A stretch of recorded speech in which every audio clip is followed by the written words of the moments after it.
Hey guys, Brittany here.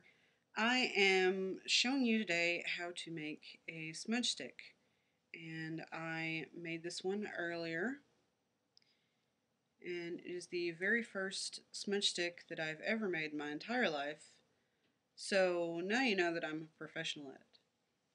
So I am using sage and rosemary, and the rosemary, both of these came from Kroger, and the rosemary was on sale for 99 cents, and the sage was, I believe, $2. So it was not on sale, but I wanted something else to go in my bundle. I'm also using some green embroidery floss. Um, you can use any color. Green is just what I had on hand. Um, you can use thread or twine or um, anything like that. Twine is probably going to fray faster and burn faster, but you can use it. I'm not speaking from experience, I'm just assuming.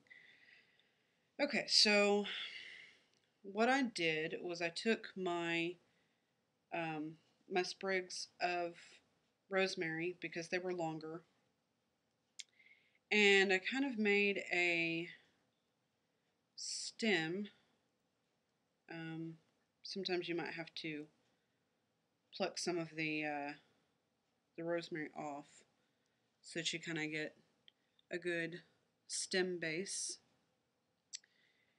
And um, the rosemary, because it's so long, it was folded up into the container. So it took it has a bent shape. So I'm kind of working toward the shape that the rosemary is already in. And so you're just going to start with your base and add and add and add until you either feel it's full enough or you run out of your herbs that you're using. So on top of the rosemary, I'm going to put a sprig of sage, and then I'm going to take one of the sprigs and put it behind the rosemary. And then I'm going to take my floss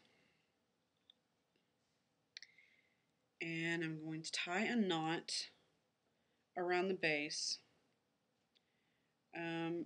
I think it is a good idea for you to leave a little bit of extra on the end so that when you come back around, you have it to tie it off. And this looks a little bit awkward because it is. Um, it will probably take me several bundles before I kind of get the hang of it and it becomes not quite so awkward. So once you get your base nice and secure and tidy, you are going to go in one direction down the length of the sprigs. So I just went down one direction, and my floss is long enough that it's getting tangled within. You can also rotate the sprig instead of the floss, however is most comfortable for you. And again, this is awkward. It will be awkward the first couple times you try it. It's like anything you do that really requires three hands or two sets of hands. It's going to be awkward. So the tighter you get this, the better it's going to stay, and the longer it's going to take to dry because it has less air getting to it. So obviously it's going to take longer to dry. And you might have to play with the sprigs as you go along because they will get to a point where they don't want to be in the bundle.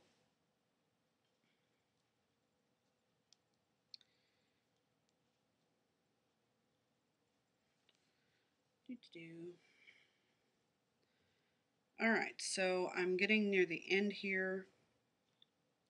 Sorry if you guys can't see this very well. I'm getting to the end here. The bundle is getting a little bit kind of limp and sparse at the end. I do not want my bundle to be crazy sparse at the end, so I'm going to take scissors and blunt cut the end. And you don't have to do this. This is just what I'm doing because I'm a little bit OCD about it. And then I'm wrapping the end. And this one, I got to the end here and I unthreaded it a little bit and laid some sage leaves on the top and then rethreaded it. And I'm thinking that's what I might do here. It makes it a little crazier, but I'm trying to use all of that I can. I try to be a waste not, want not person.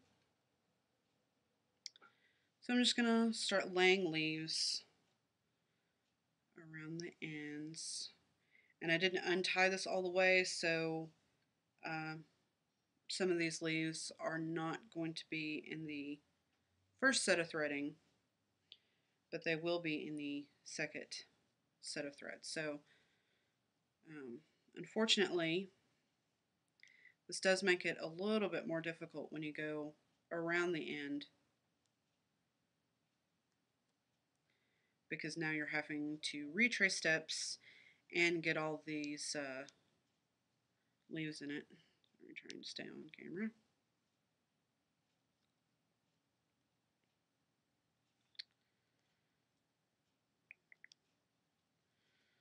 Alright, so I'm just about to the tip again. And now I'm just going to go back down the way I came. And your crisscrosses do not have to be don't have to be perfect. Yeah, they don't have to be perfect. Mine, I kind of wanted them the same, but again, I'm OCD like that. So, all right, so you get back to the base, and I've got I've got a little bit right here, a little bit excess right here, and then I've got my excess that I left down at the end where I started. And I'm just going to roll this around a little bit and meet these two and knock them off. And this on the first stick was the hardest part for me because I did not have as much floss left as I do here, but it's still a little bit hard.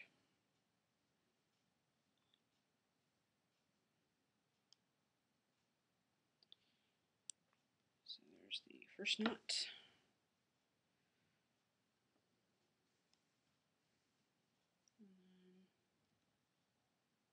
Again, a little bit hard for me. I've got butterfingers.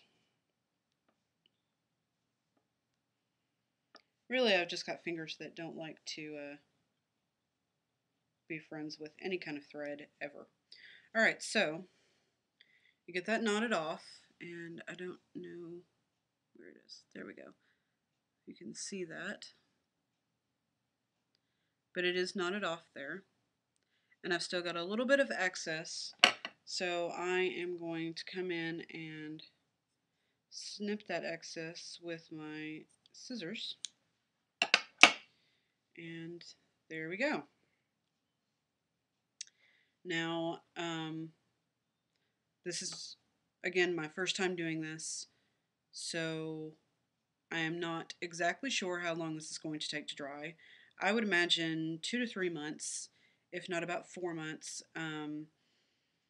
And hopefully I have tied it tight enough that even with the shrinkage from the drying, it will still be a bundle. So um, I will try to make a update video in a couple months and show you exactly how these turned out. So um, right now they're looking good.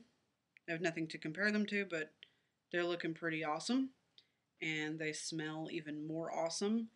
And my house is very delightful now to be in because it smells so awesome. So anyway, I hope you guys enjoyed that, and until next week, Merry Part.